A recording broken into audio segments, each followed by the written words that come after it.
My name is John Brockington. I'm the NC for this evening, and this is the 14th National Minority Equality Forum. Now, by a show of hands, let me ask you, how many are here for the first time?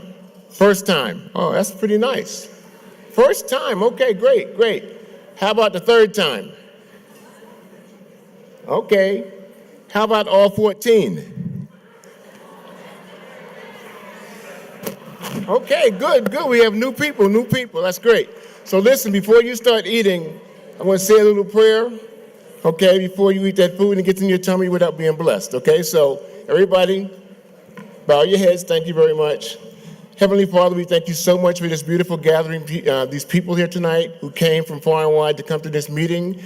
We thank you for the speakers who came from so far and all the information that they disseminated to us, Lord. We pray that it lands on us and does good, Lord. We want to make this health disparity close and get the job done, Lord. And we want to thank you for the food that we're about to eat tonight, and we pray that it strengthens our bodies, Lord. In the name of your Son, Jesus Christ, amen. All righty, I'm sorry I was so fast on that one. Okay, so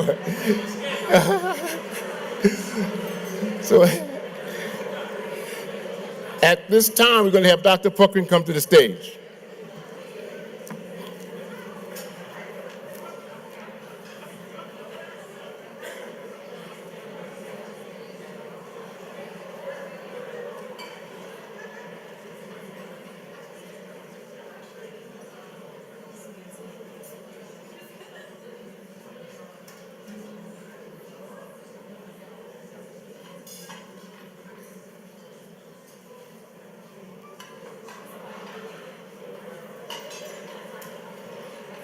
Good evening. Good evening.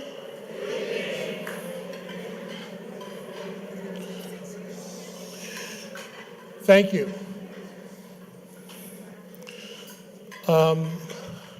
First, I want to again thank everyone for a tremendous summit.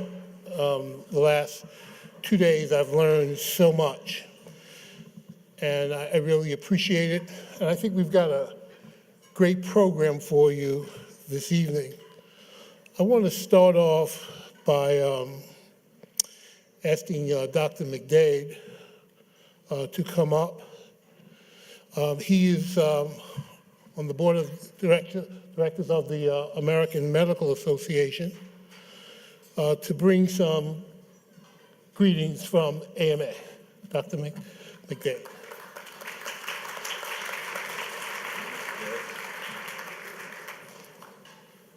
So it gives me great pleasure to represent the American Medical Association here at the NMQF meeting. This is a fantastic event. The last day or 2 days of meetings have been really inspiring. I don't know what you did with your day today, but I reacquainted myself with sickle cell disease in a way that I thought was just absolutely phenomenal, and seeing the way that communities are really in touch with what happens with the science and the healthcare that goes into this. My goal in being here, and the AMA's goal in being here, is to really facilitate what the NMQF is all about, which is to try to find a way of achieving health equity in the country. And the American Medical Association is very pleased to have been a partner from the very start. And we hope that our work really pushes the boundaries of what can be done. I look at the 40 under 40 people over here, the award recipients later on, and I really realize that there's a great hope for the future, in that we're bringing people through pipelines all the time. And I look at Francis Ferguson, who's out there, who worked with me on a program from NIDDK, where we were bringing high school students into biomedical sciences. And I realized that it takes the effort of each one of us to push the next generation of people through. And as I again look at the 40 under 40 crowd, that's what the American Medical Association is also all about. And so tomorrow, we're actually going to go bright and early, 7 a.m. down the lobby, out to a Doctors Back to School program. And if anybody in the room would like to attend with us, what it is we have physicians who go to a local high school, and this is the Flowers High School, where we'll have a chance to talk to the students about careers in medicine and biomedical sciences and why it's so important to be involved. It was a program the AMA started many years ago, And we maintain every opportunity to do this when we come to meetings and come together with other physicians. So we welcome you and thank you for being here and a great evening like tonight. And I'll give it back to Gary.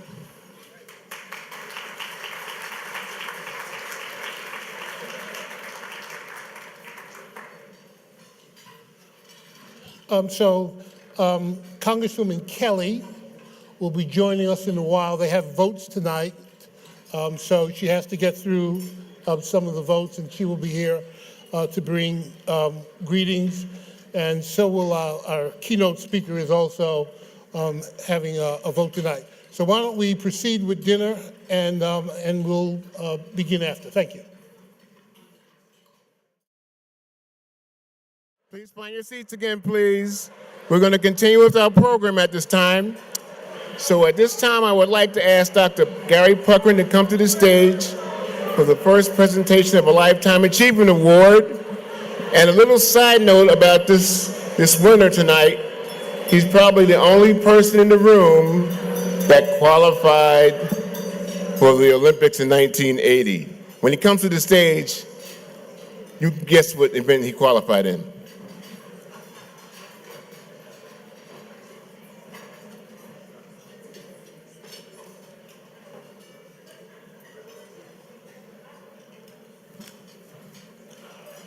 So our first honoree tonight, his name is Bruce Taylor, and if you look in your program, you'll find out a little bit about Bruce. I'm not going to talk about his career to you tonight.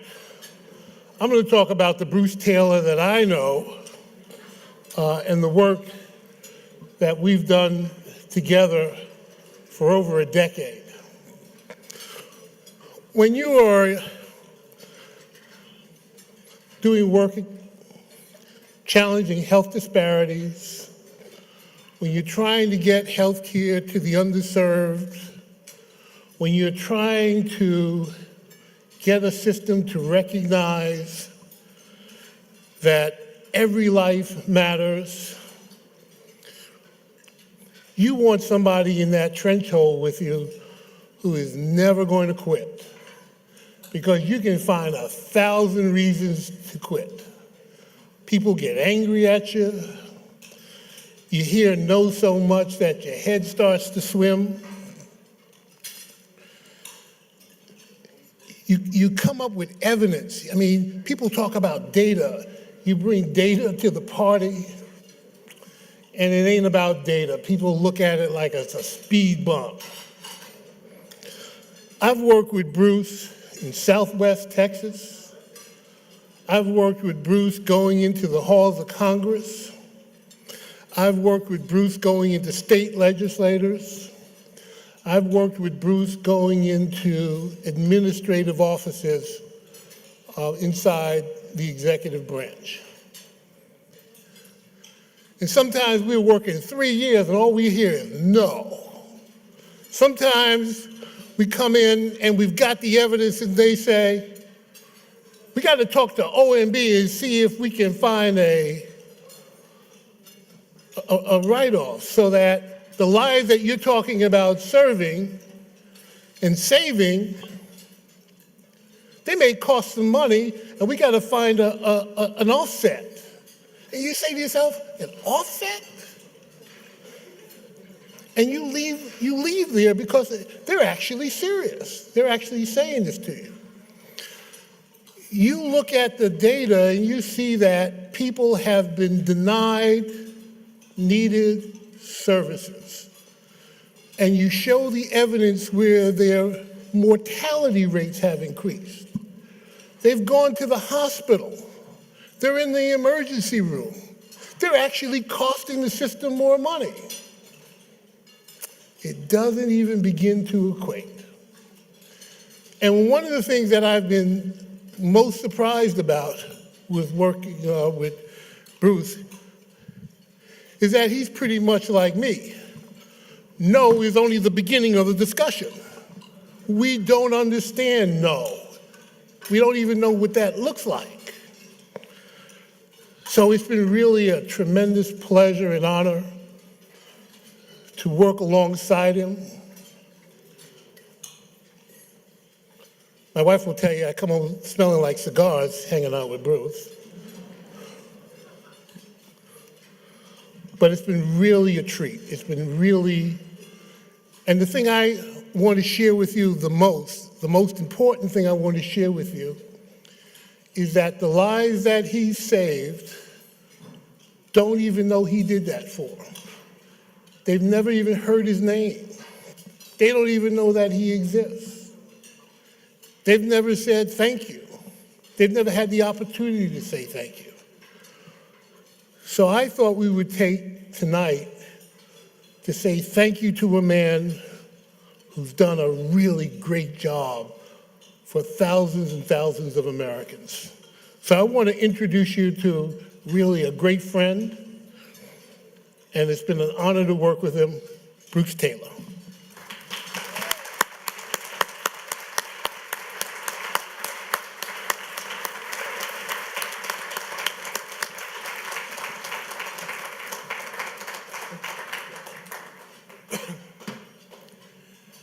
Gary, thank you very much.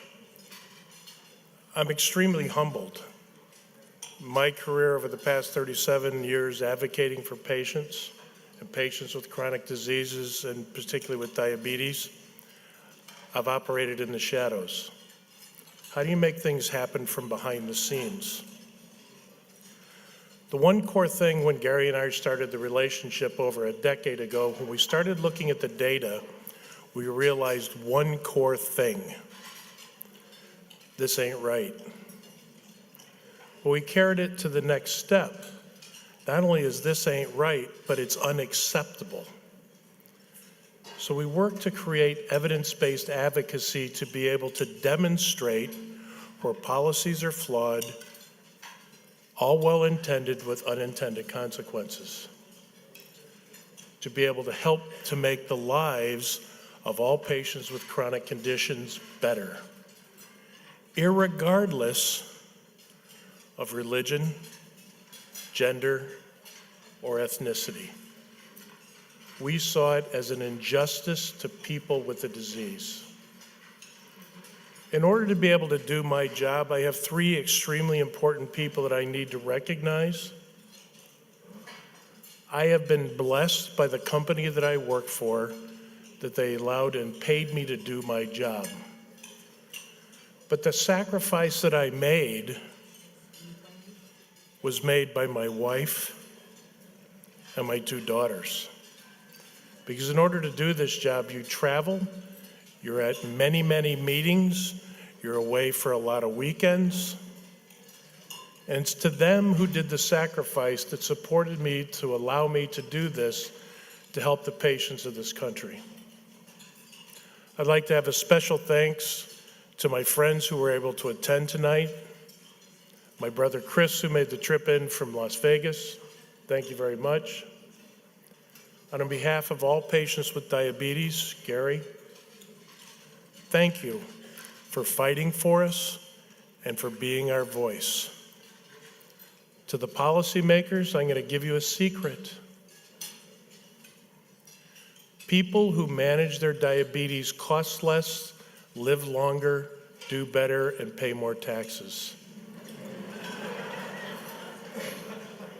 It's a real simple equation. If your policies help support us with the literacy to make decisions to manage our condition, we have the supplies to be able to manage our condition, we don't go to the hospital. And those of you who are in the hospital business, I'm sorry.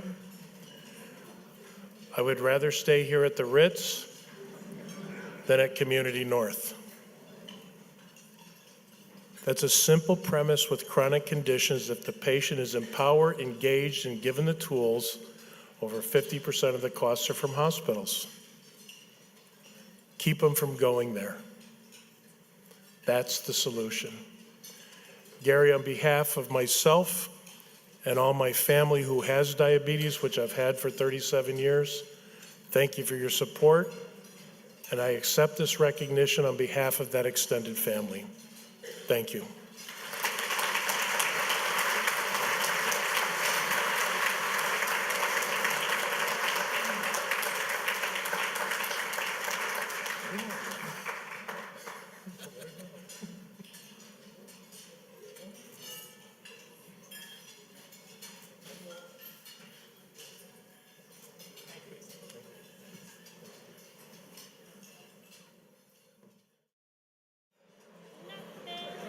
Okay, we're going to keep Dr. Puckrein busy tonight, up and down those steps.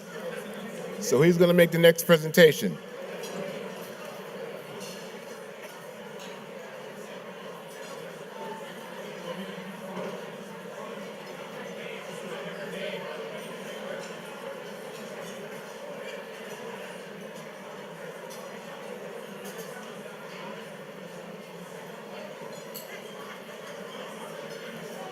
So, hello?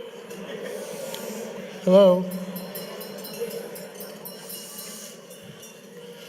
So our next speaker probably doesn't, maybe remembers or doesn't remember, but several years ago at one of our lunches, one of the summits that we had, he came and was the keynote speaker for one of our lunches. And I was absolutely mesmerized. What I saw was a public servant whose sense of balance, whose understanding of the issues, to me was really impressive. Now, I'm not going to editorialize compared to what we got right now. I'm not going to say that. But we would be doing so much better. So far better. The Honorable Frank Pallone represents New Jersey's 6th District, which covers most of Middlesex County, as well as the Bayshore and oceanfront of areas of Monmouth County. Through his career, Pallone has been a leader in protecting the integrity of the Medicare guarantee and Medicaid programs, making the nation's food system safer, strengthening laws to keep our air and water clean, making healthcare more affordable and accessible, and supporting initiatives that advance and protect public health. Pallone is the ranking member of the House of Energy and Commerce Committee, which has jurisdictions over issues pertaining to energy, environment, healthcare, commerce, and telecommunications.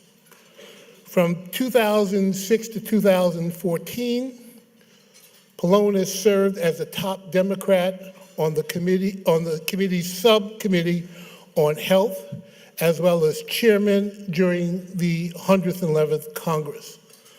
Pallone played a key role in authorizing and passing the Affordable Care Act, the landmark law that extends healthcare coverage to millions of Americans, while driving down healthcare costs and reining in abusive tactics used by insurance companies to deny medical treatment. Congressman Pallone was born and raised in Long Branch, New Jersey, where he still resides. He's a graduate of Middlebury College, holds a master's degree in international relations from the Fletcher School of Law, diplomacy at Tufts University, and earned his law degree at Rutgers University. Pallone and his wife Sarah have 3 children, daughters Rose and Cecily, and a son, Frank. And it's really a great honor to introduce you, and perhaps not even introduce you, to ask Congressman Pallone to come.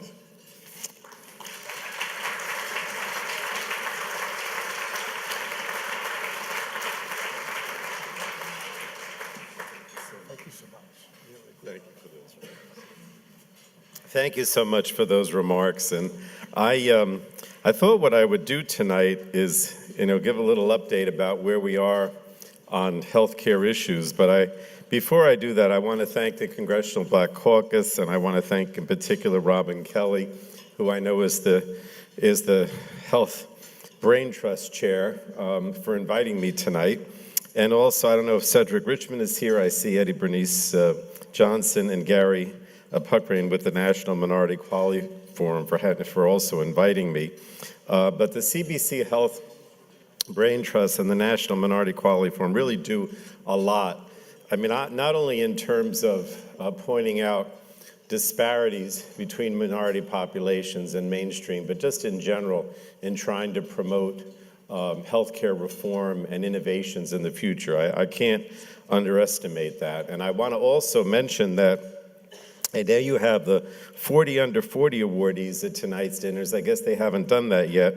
But Waverly Gordon, who works on our Energy and Commerce Committee, is one of our staff people. I wanted to congratulate her in particular. I know she's out there, but I haven't seen her because there's so many people here tonight. Oh, over here? Okay, Waverly. Oh, and Tiffany's there too. I see them. But she really has been a critical person in many of the things that we've done in the last few years, particularly, and I'll talk a little bit about it, but you know, when we did the 21st Century Cures bill, which has a major research component, we also attached to it a mental health initiative, an opiates initiative, and Waverly really played a major role in all of that. So I want to thank her sincerely.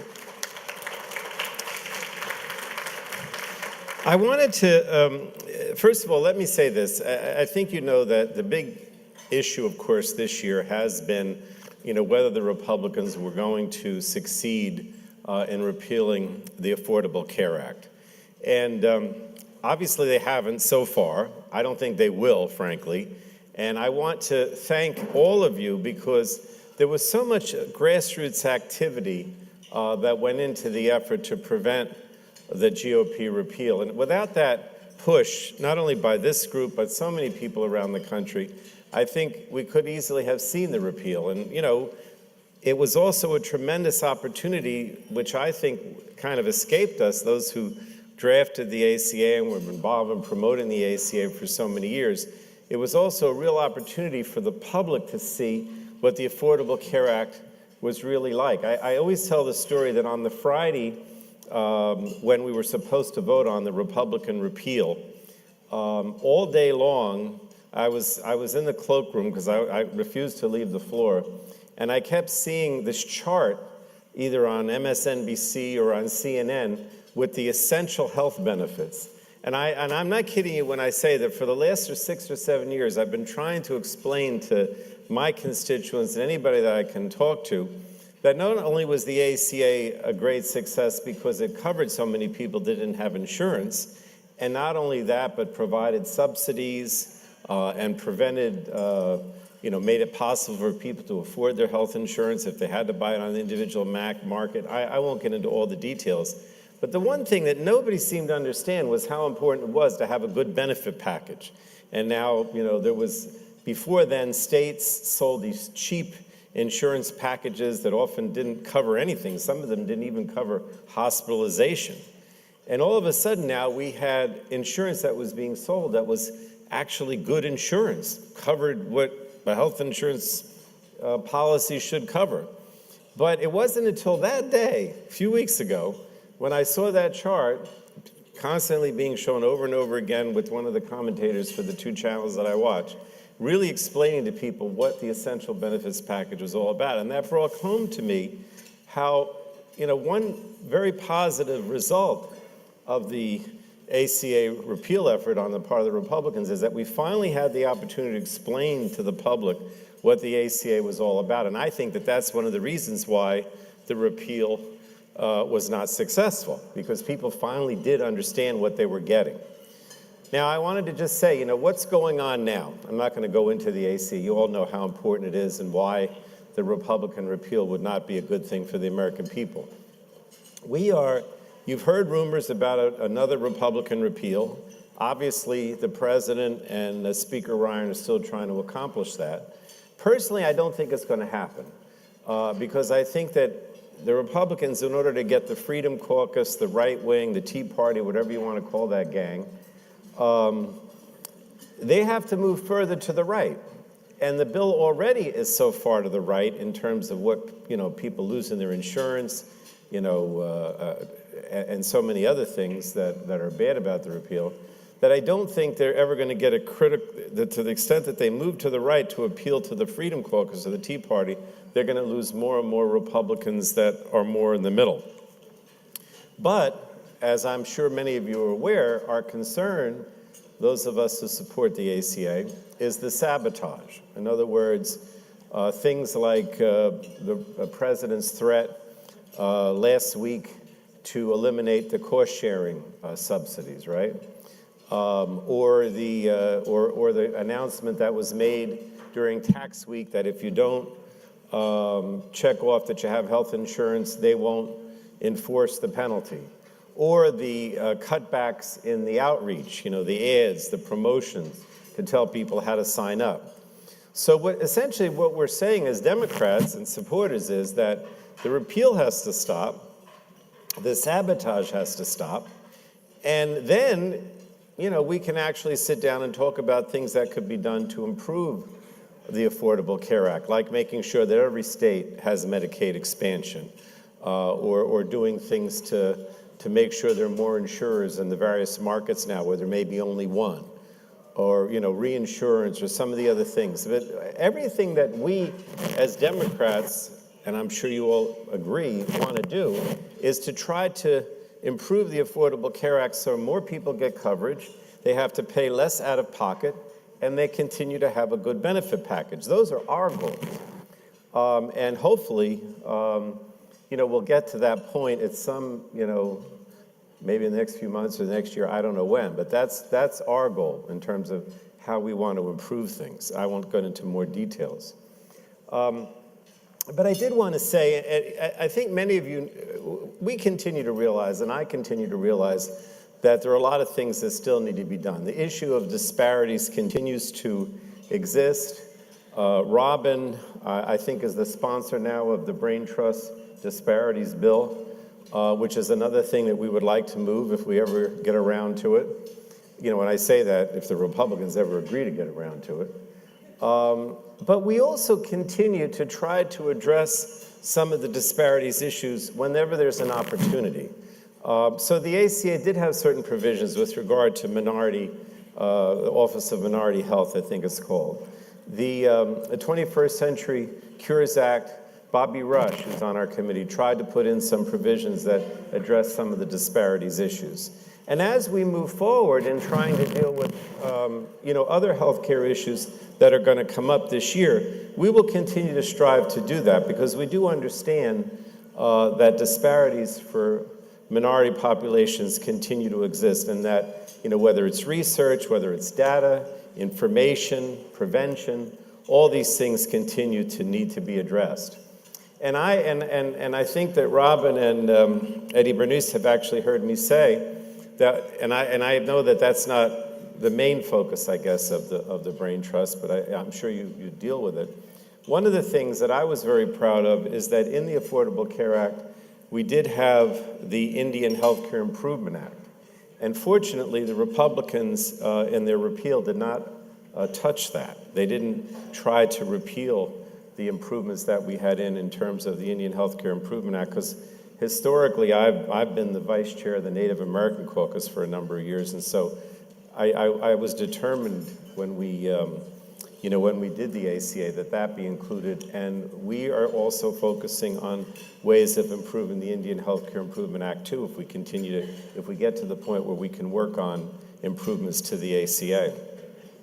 I wanted to say, though, that there are a number of other health issues that we have to deal with in the Energy and Commerce Committee before the end of the fiscal year, before September, that I think you'd probably be interested in. So I do want to mention them. One is we are in the process of reauthorizing the approvals for the FDA for prescription drugs, for generic drugs, for brand names, for medical devices. All these things need to be approved between now and September. And we're hoping, it's possible that in the context of that, the issue of drug pricing is addressed. It may not be, or it may be, but I know that that's a big issue out there that all Americans care about, but I'm sure you care about it as well. And as Democrats, we have a task force on this. We know that needs to be addressed, and we're hopefully going to deal with it at some point in the near future. The other two bills that expire and need to be reauthorized between now and September is the authorization of your community health centers. As you know, the Republicans made a big issue that they were going to in the ACA, they were going to defund Planned Parenthood, and they were going to take that money and give it to community health centers, the federally qualified community health centers. Many Republicans have been, advocates for funding and for more community health centers. In fact, President Bush was a big supporter of them.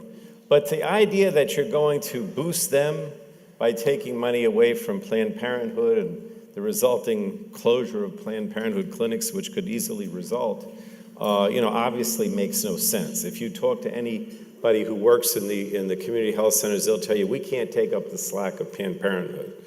So we hopefully will see that reauthorized by September, and hopefully in a way that's robust, both from a funding perspective and also in terms of providing new opportunities. Because as you know, community health centers, many more have been created since the Affordable Care Act. Many have added dental care, women's health, podiatry, things that were not previously available through community health centers. So not only do we have more, but because the additional funding from the Recovery Act and from the ACA, many of them have expanded their services, which I think is important, and we want that to continue. The other thing that has to be reauthorized is the CHIP program, the Children's Health Insurance Program. Very important, obviously. And again, we hope that that doesn't get held hostage to this ACA repeal or what the Republicans want to do, because without getting into the details, in many times the CHIP program is like a wraparound that fills in the gaps between Medicaid and CHIP, and is very important, obviously, for low-income people, or even people that are, I don't even like to use the word low-income, because CHIP actually applies to people that are, I would say working people, middle-class people. So those are the major things that we are going to work with the Brain Trust, Robin and I, and Cedric and others, that we want to try to accomplish this year.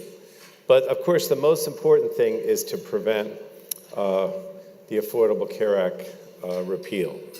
Right now, the big issue, and I'll end with this, the big issue, of course, is whether or not we're going to see a spending bill for the next 6 months. And in the context of that, the cost-sharing subsidies, this helps people who are up to a certain percent of poverty pay for their co-pays, their deductibles, their out-of-pocket expenses, in addition to the subsidies that they get to help pay for their premiums. And that's, very much in the air now in terms of, what's going to happen with the spending bill, because again, you probably heard that, Trump, threatened that he would get rid of the cost-sharing subsidies if the Democrats didn't, come crawling to him. And so it's very unclear now to what extent that's going to be in there. But this is, in all honesty, if in the next few weeks, if you see Democrats and Republicans come together on that issue, then I think there's a real possibility that we can work together on other healthcare issues and that the repeal can be behind us. If that doesn't happen, then we could, then we're going to be continually at war, which I think is very unfortunate. I mentioned Waverly at the beginning, and I forgot to mention, but I do want to mention the 21st Century Cures Act. We spent a lot of time in committee in the last few years putting together a bill called 21st Century Cures, which seeks to provide more money for research on diseases that we haven't made a lot of progress. And in the context of passing that bill, we also did a mental health reform, and we did funding to address the opiates and the heroin crisis. Last week, SAMHSA, I guess, gave out about $500 million in grants to various parts of the country. We understand how important that the opiate crisis is, and it needs to be addressed. Obviously, we'd like to see even more done, but that at least was a good beginning. And with regard to mental health, there were certain reforms that were put in place under the 21st Century Cures. We're hoping that at some point we can get additional money for that. But again, I just want to thank all of you, because the Brain Trust has historically been involved with almost everything that I've mentioned. And if it wasn't for your activities and your constant support and your research and your also understanding of the practical application of a lot of the things in the legislation that we pass, I don't think we could be as successful as we have on some of the issues that I mentioned. You know, there's always this gap, if you will, between what we do legislatively and what actually happens in the real world. And I think that's one of the areas where you know, both the Minority Health Group as well as the Brain Trust really make a difference in making us understand not only how some of these initiatives apply to minority groups, but also just how they actually work in real practical terms. And that's what I always worry about, that, you know, whether or not, you know, we're actually carrying forward some of these bills and whether the agencies that are administering them are actually carrying forth the legislation in a way that's meaningful to the average person. And so I really want to thank you for that more than anything else, because not only do you give us ideas and help us get important healthcare legislation passed, but you also seem to be very effective in explaining how it works in the real world and what it really means to the average person, which is so crucial. So thank you again, and thank you for inviting me.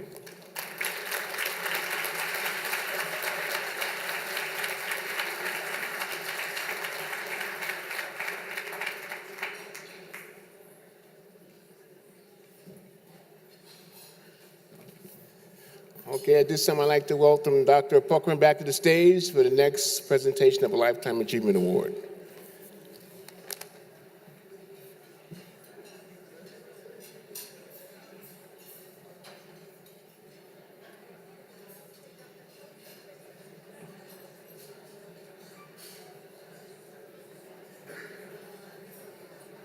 Thank you. Thank you. So,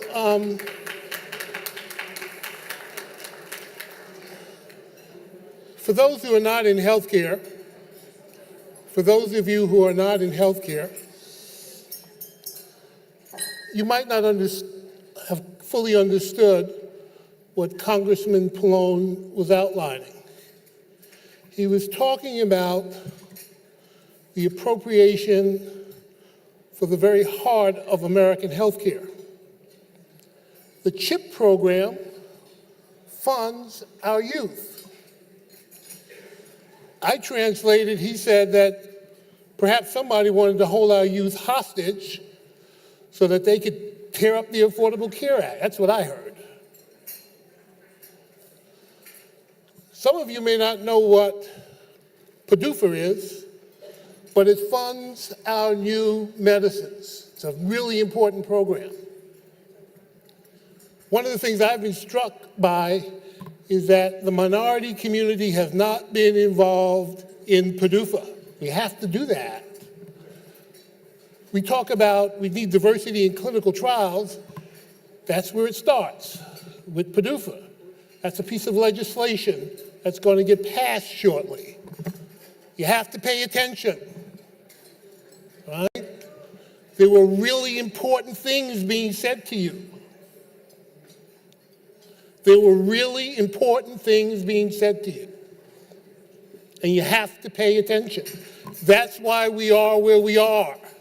We didn't pay attention. There are lives at stake. There are communities at stake. You have to pay attention. Congressman Pallone was asking for your help. He was asking for your help. Can't do it alone.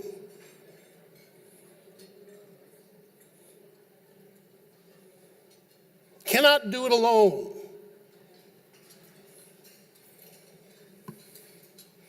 This is not a game. I know the Ritz seems like a great place and we're having fun and it's a great meal and we want you to be happy, but you gotta pay attention.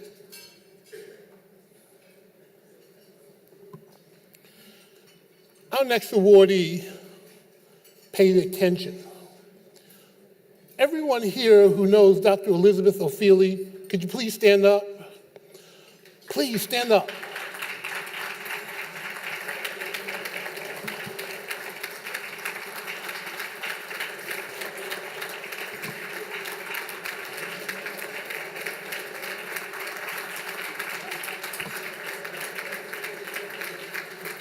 want you to stand up because some of them don't know. Please stand. Stay standing, please. Because I want to bear witness, and some of people don't know, and they'll say, well, he's making that up. And so if I make anything up, you can sit down. If I'm making it up, please sit down. Dr. Ofili is like Bruce Taylor, another warrior. In fact, she's more ferocious than I am. She scares me. When she tells me to jump, I say, how high and how quick? She is tough. I want to tell you a story about how tough she is, and if I'm not telling the story correctly, people can sit down. African Americans are dying of heart failure because they're not getting quality of care. It's not me making it up, it's in the literature. It's documented, it's science. This has been going on for over a decade. It started in 2005, to be precise. There are hospitals in this country that are not providing them quality of care. Dr. Ofili has been a warrior when she didn't have to be, and in fact, from a career standpoint, it'd be smarter if she said nothing. It would be, I'm telling you the truth, it would be smarter if she said nothing, because the establishment would approve her saying nothing. But she has put her career on the line. I've been in the room with her, talking truth to power about the need to make sure that African Americans with heart failure get the therapy that they need.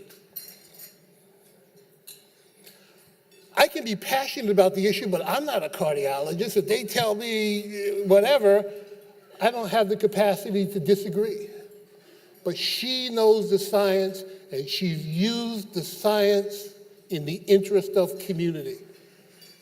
I am absolutely honored to introduce to those of you who don't know tonight, Dr. Elizabeth Ofili.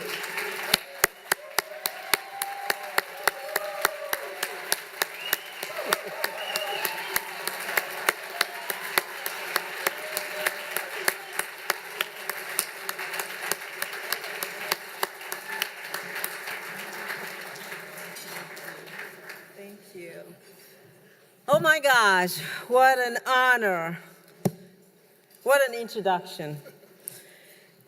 I will have to tell you that I consider Dr. Gary Puckrein to be, I think I called him a force of nature. And I don't use that word lightly.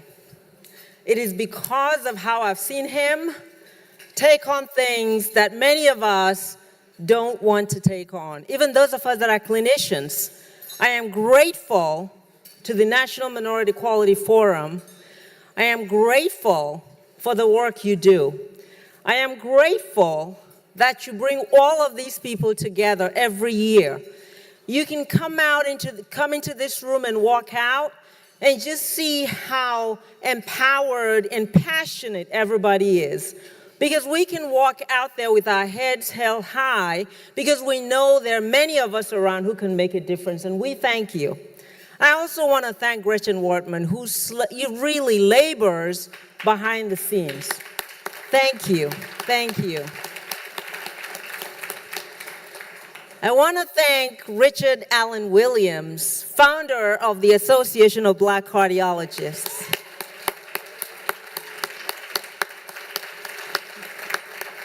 I think many of us professionals, I used to say young professionals, I can't even say that anymore, but it's all good.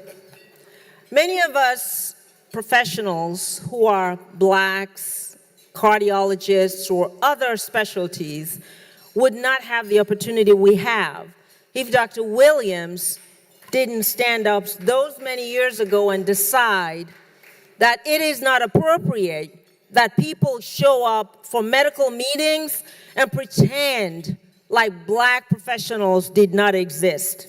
I thank you, Dr. Williams, and I thank you, Ms. Johnson.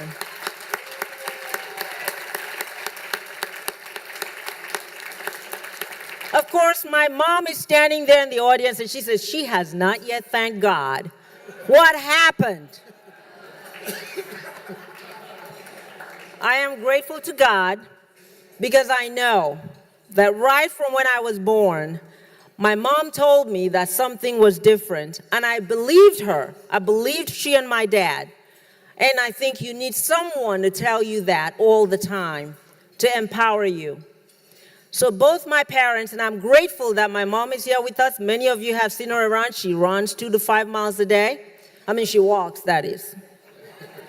We're grateful for that. And my dad, who has passed on, I have to always talk about the two of them because although they have 7 children, they poured everything into all of us. I will remember when my dad had to take, you guys didn't hear this from me, but he had to take those chickens to the Reverend sister in the Catholic school because I had done one more thing. And he had to beg for me to get back in school. And he really took that peace offering. And we had a whole poultry, so you know a lot of chickens went to that nursery. And I remember this one time, we went together, and the Reverend sister, her name is Sister Gregory. I know that because my dad is Gregory Ofili, and I never forget that. She said, no, she can't come back. I said, but why? She says, that's why you ask too many questions. And my mom said, well, what did she do? She goes, well, I know that's how she got it. You asked too many questions. But it is a good thing that we ask those questions because I think that's part of where I get my curiosity from. But I tell you, the compassion here is when both of them took their life savings and said to me, you need to go to the United States because we know you want to do that, and we know that if you do well, many people will benefit. I've never forgotten that. My dad worked for the United States government in Nigeria, and it was his entire pension that he gave to me. It took that to go to Hopkins to get my MPH, and then some, including my fiance at the time, Dr. Chamberlain Obialo. So I am grateful that the Lord put me in the same room with him in medical school, and he chose me. I am grateful. I, in turn, chose him, and he has allowed me to be who I am, and I'm thankful for that. Thanks, honey. I want to acknowledge the folks at my table today. I have Ms. Deborah Teague, who is always there. Thank you, Ms. Deborah. My daughter, Shimita Obialo. Thank you, Shimita, lawyer.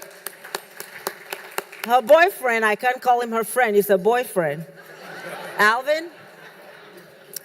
And my sister, Vivian Aku, my other sister couldn't be here, but Vivian is representing. Go ahead, Vivian. Thank you, thank you. And we have Dr. Emma Glock, Dr. Rachel Harris, here from Morehouse School of Medicine, my mentees, and our new friend, Mr. Don Wilson. I gave you a doctorate. And his daughter, Rachel Wilson. Obviously, as I said earlier, we're all put in different places and we have opportunities. My opportunity really came on early through the Association of Black Cardiologists, and I am grateful that Dr. Wayne Cong invited me into the ABC and supported me. Even when the guy who almost recruited me to Georgetown, many of you will know him if I say his name, but I will not say his name. Because I'm saying this story because young people in the room, you need to hear this. He tried to recruit me. I was doing very well at St. Louis University, had done some good research, and he said, you need to come to Georgetown. We will set you up in a research lab. We need you to bring what you're doing here. I had a great interview, and I said, you know, the only problem is my husband can't find a job in the DC area. He doesn't really like it here. He said, oh, okay. I said, we're going to be in Atlanta. He says, where are you going? I said, well, I'm going to Morehouse School of Medicine. And he went silent. This was on the phone. And he eventually said to me, "You're committing career suicide." And this is why I'm telling you young people this. He said, "You will not amount to anything because the idea of a historically black institution is an anachronism." I had to look up the word. And I said, "Well, doctor, would you please then allow me to collaborate with people at Georgetown, because I've made some good friends and we think we can work here." He says, no, you either come or you don't. You're not here, we're done with you. And I was petrified because I thought he would blacklist me. But what that did was it helped me get an extra passion in my belly because I didn't want to fail. So just remember that. When people tell you you can't do it, what you do is, of course, you're afraid, like I was, but I also know that if I worked hard, something would come of it. But of course, I also had opportunities. As I said, the ABC brought me in, and I'm grateful that ABC is represented here today by its president, Dr. Barbara Hutchison, yay. Ms. Cassandra McCullough, and all my good friends at the table, including founding member Dr. Boise Barnes. So I just want to get off this place because Gary's standing right behind me, and he's going, "You need to get off that place." So, well, anyway, I just want to thank everybody. This is a wonderful honor. The reason we all do this is because of the patients we serve. And for me, that came early. As I walked into Grady and I saw those many patients who were sick with heart failure, and they were only in their 40s and 50s and 60s, and that made no sense. Because when I was at St. Louis University, people were in their 70s and 80s when they had heart failure. I knew this was wrong. And when the security guy who greeted me every morning didn't show up one morning, and I asked why, they said he died. This is a handsome young man.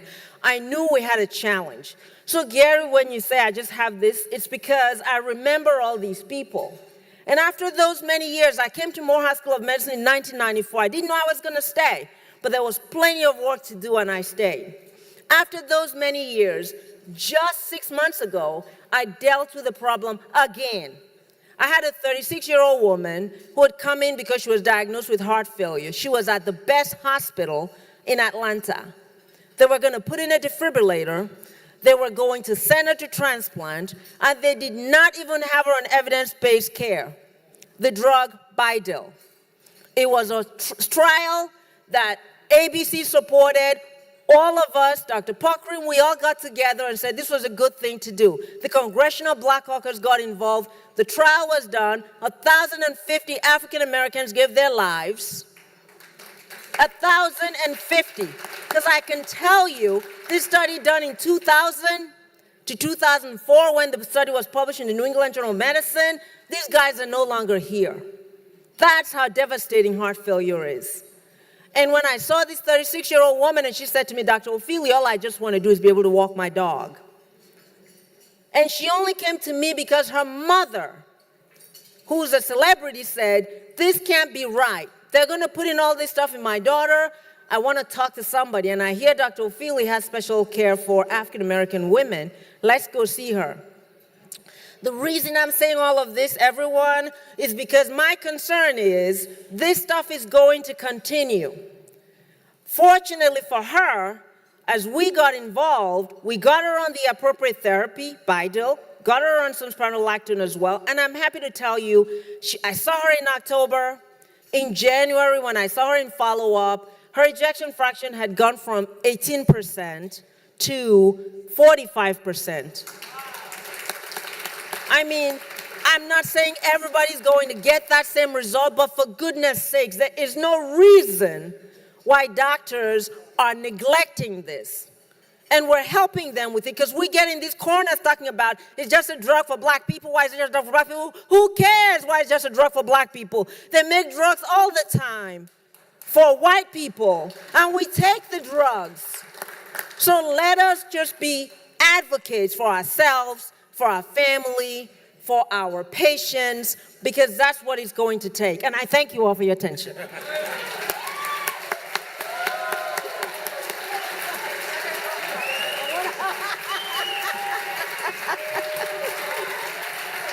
Okay.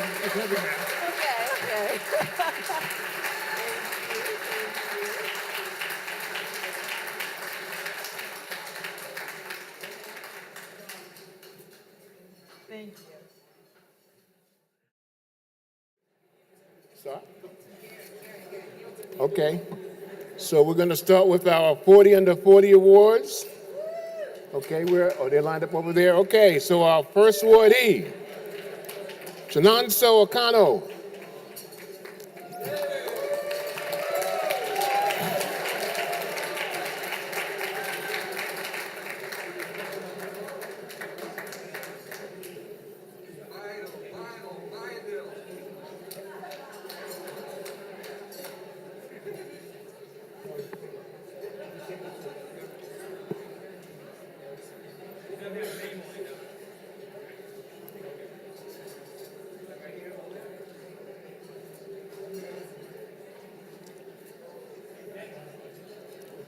Dr. Renisha Anthony.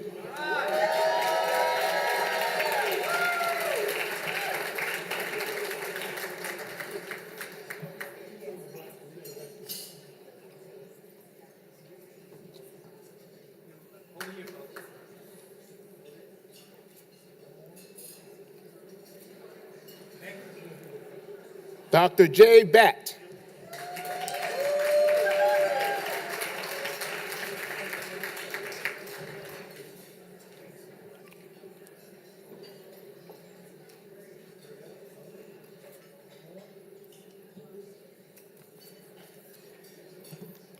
Dr. Ray Bignall.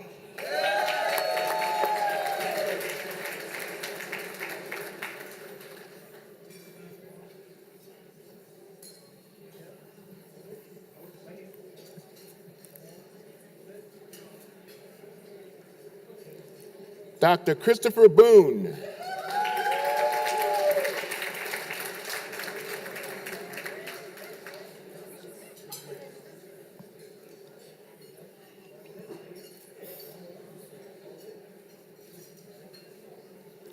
Dr. Italo Brown.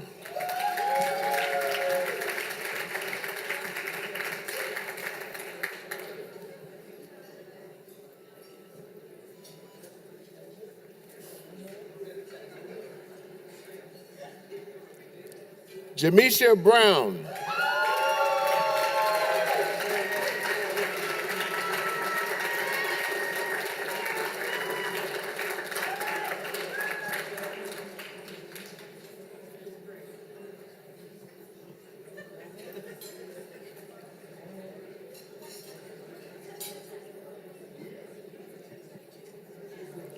Dr. Paris Butler.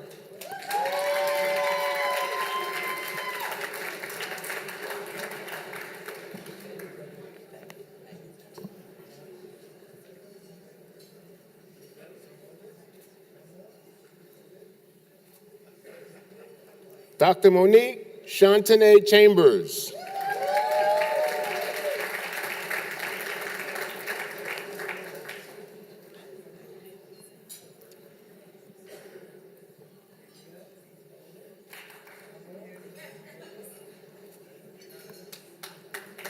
Sasha Dubois.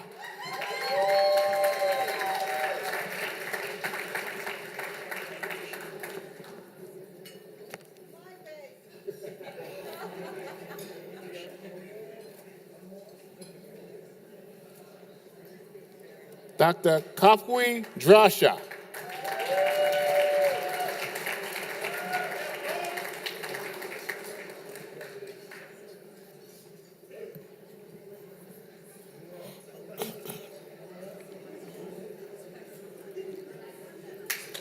Dr. Brian Tole Fisher Sr.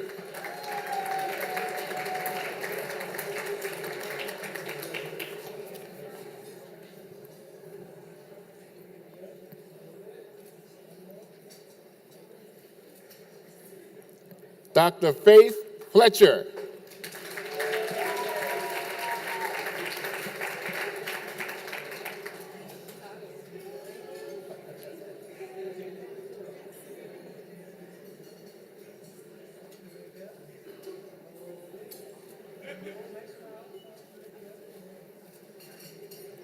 Tina Francois Blue.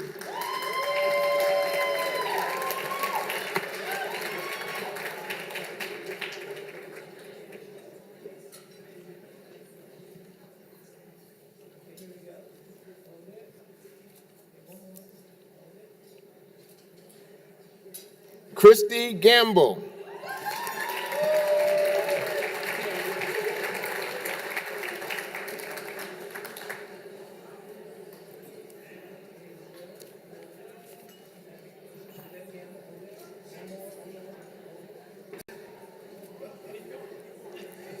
Ulysses Brandon Garrett.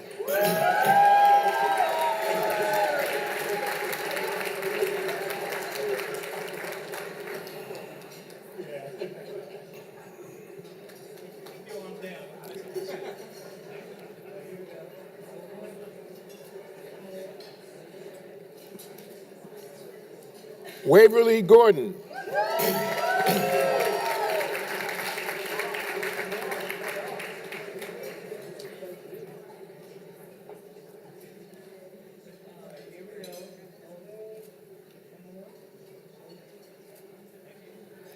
Dr. Darrell Gray II.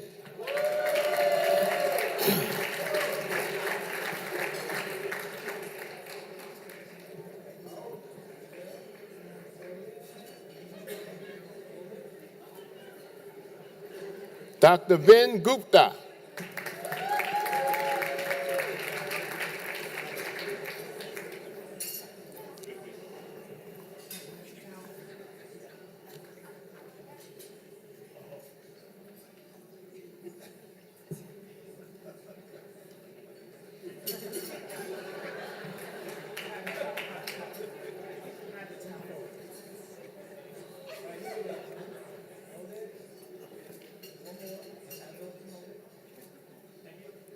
Dr. Ebony Jade Hilton Buckholtz.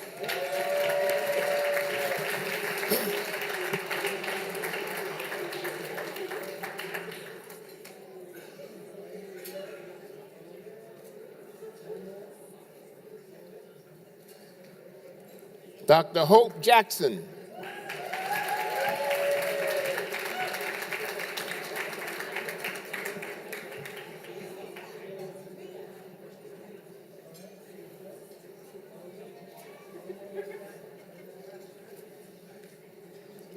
Dr. Sachin Jain.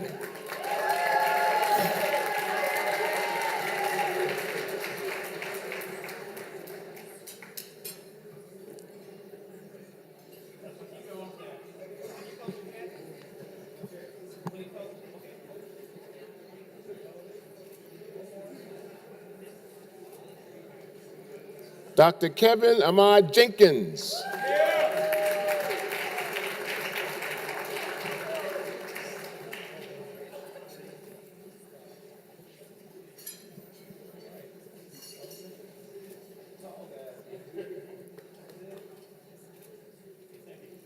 Donnie John.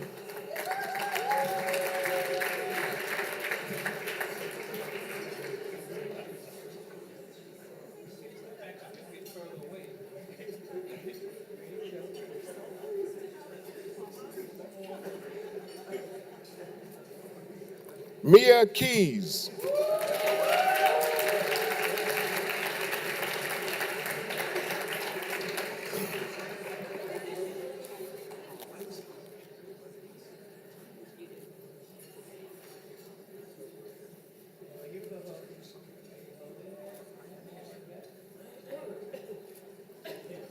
Dr. Cameron Matthews.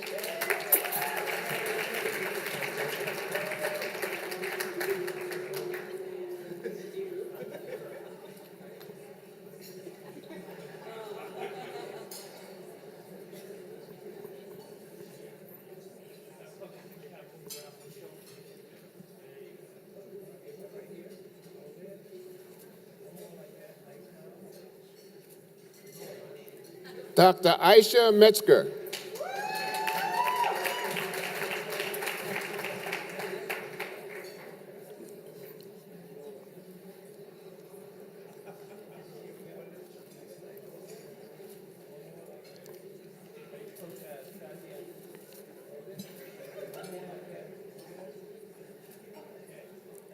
Dr. Yamila Molina.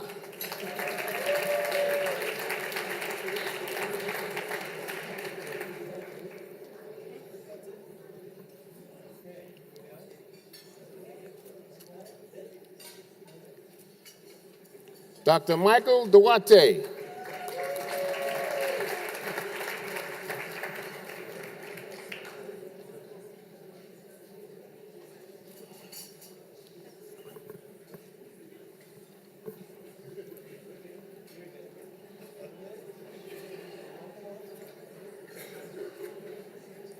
Dr. Tori Como Plowden.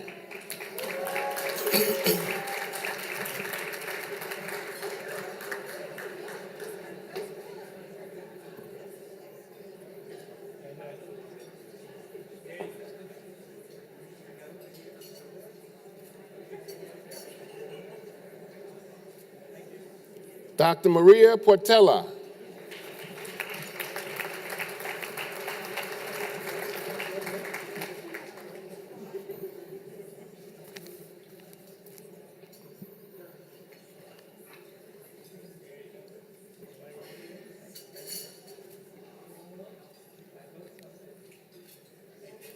Dr. Kenneth Robinson II.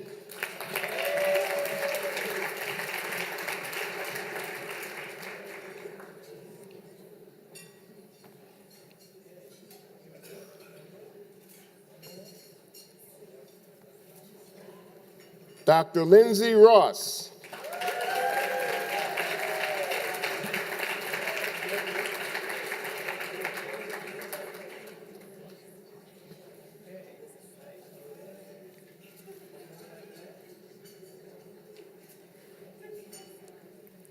Dr. Vanessa Salcedo.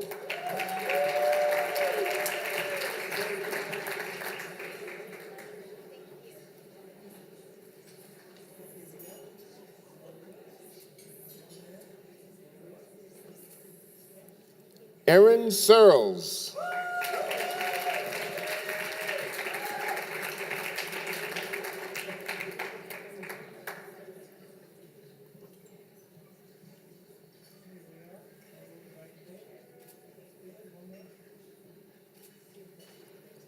Dr. Meena Singh.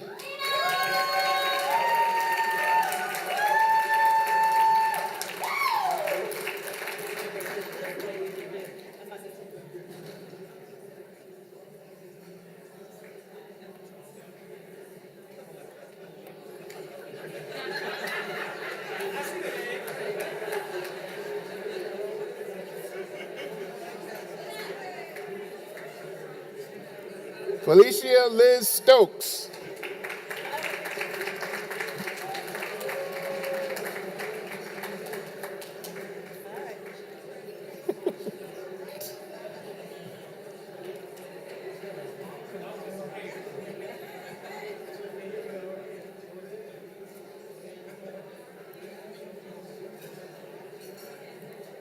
And finally, Janice Wiggins.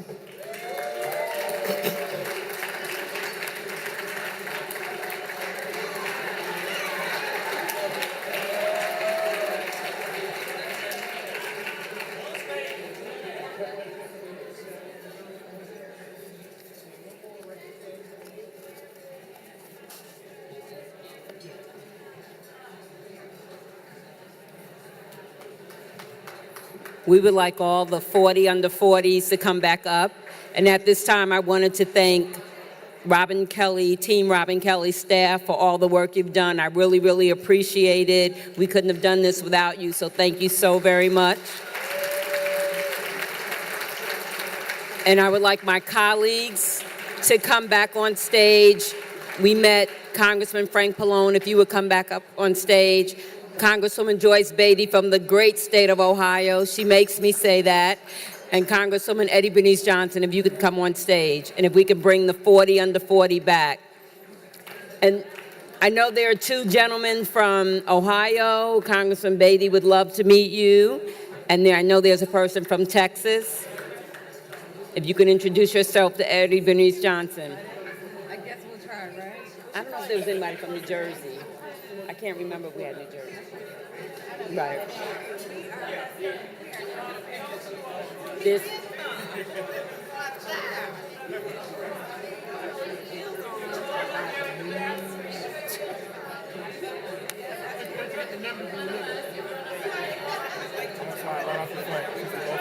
Right. Eddie, they want you guys in the middle. In the middle.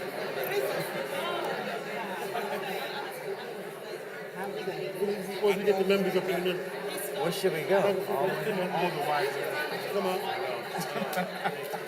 In the middle. This is that iPhone function where you just keep rolling across. I don't think those will work. No, I didn't know what was going on. Don't hang out in the back. What is going on?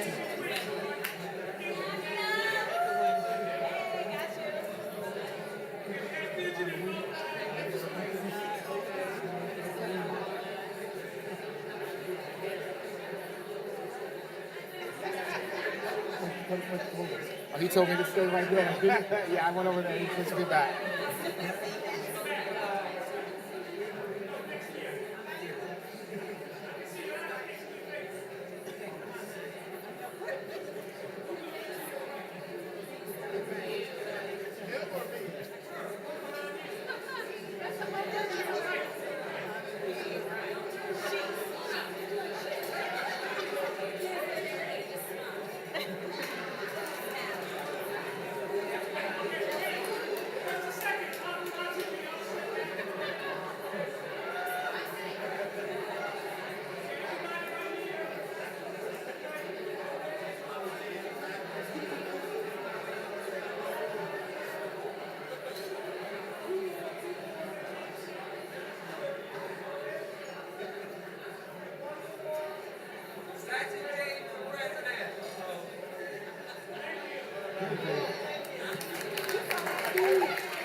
Even though we're excited and taking pictures, I again wanted to thank all of you for coming and thank Dr. Puckrein. This is your vision, and thank you for all of your hard work and your staff. Let's give him a round of applause, please.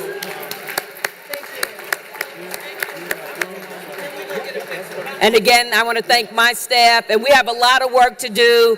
As Dr. Puckrein said, we're learning all this stuff. You're hearing all this stuff. Now we have to go out and work it. We just can't come back every year and keep asking for increased minority participation in clinical trials and other things like that. We have to put this to work. So with that, I'd like to introduce Dr. Puckrein to close us out. Thank you so much.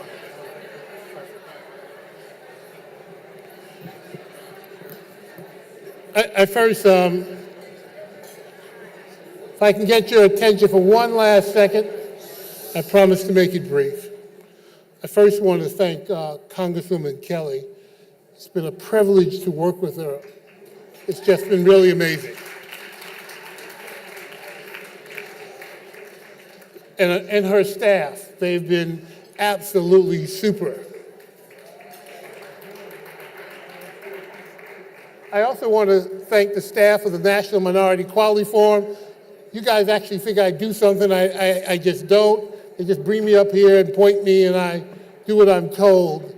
And Gretchen Wortman and Margot Payne and Leo Zhao and David Elwell, Laura Lee Hall, Bernie Rosoff, really just tremendous, and we appreciate everything that they've done.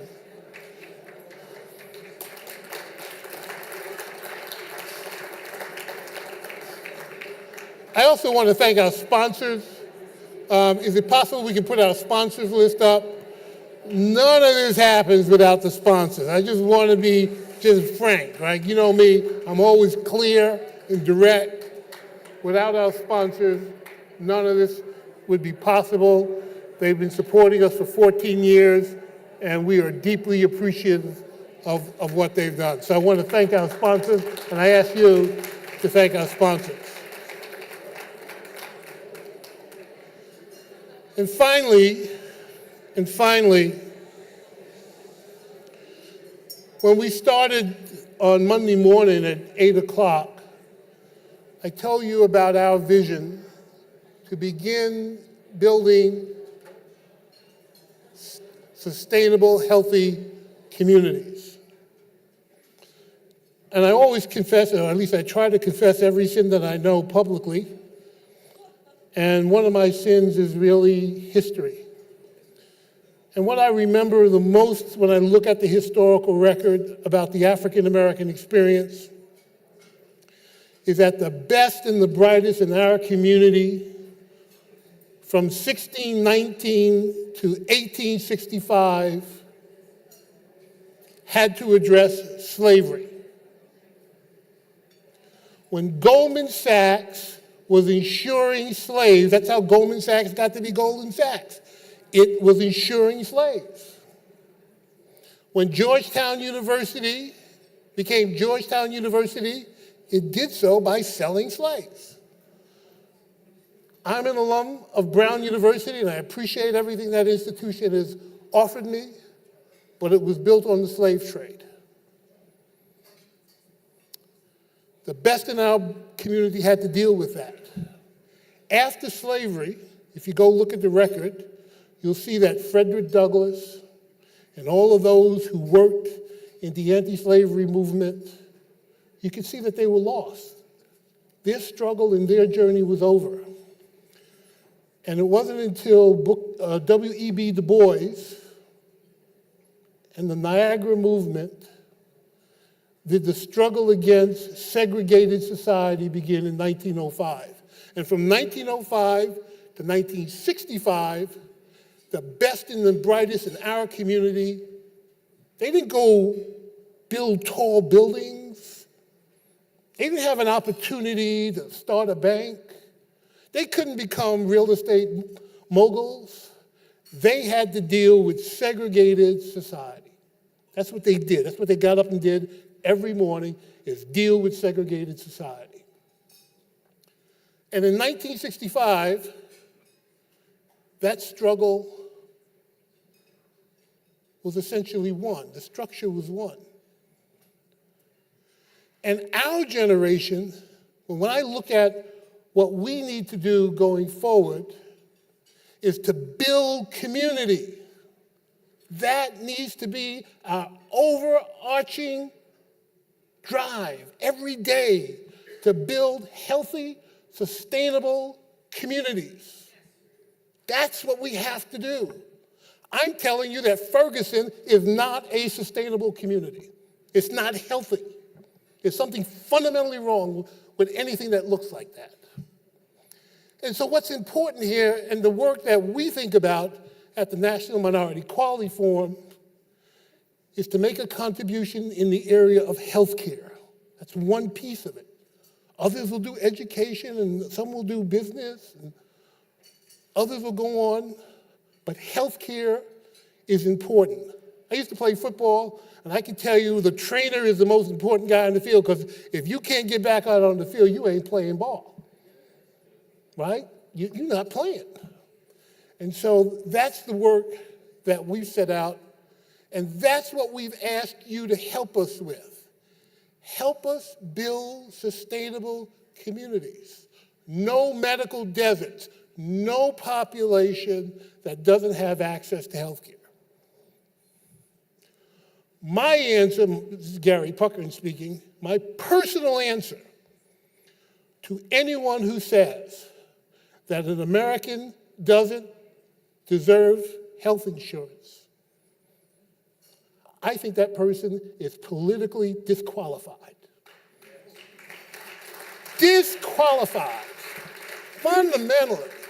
Because if you can look your constituents in the face and tell them that you want them to work and go out into the street every day, and if they get sick, if they need health care, if their children need health care, if their family needs health care, they don't deserve it. I don't know of a country that looks that way. I just don't. And that's not healthy. So we have tremendous work to do. Personally, for me, it's exciting because we get to create, we get to build. We get to do what generations before us could not do, which is to say, this is the community that I want to live in. This is the one that I want my family to live in. That's what we want. And that's why we come together here. So I want to thank you, but I want you to understand that now the work begins. I mean, we come here and we enjoy it ourselves, and we laugh and we talk and we smile, and all that's great stuff. But if we don't go home and work, we failed. We have fundamentally failed. And so a lot of you sent me your emails during the conference, and now you're in trouble because we're coming. We want your partnership. There's no way for us to do this on our own. We want your collaboration. So here's what I ask, and here's what will give me peace. Get home safely. That is the best ending for this conference that I know, that you got home safely, and we will come and we will start working together. Thank you.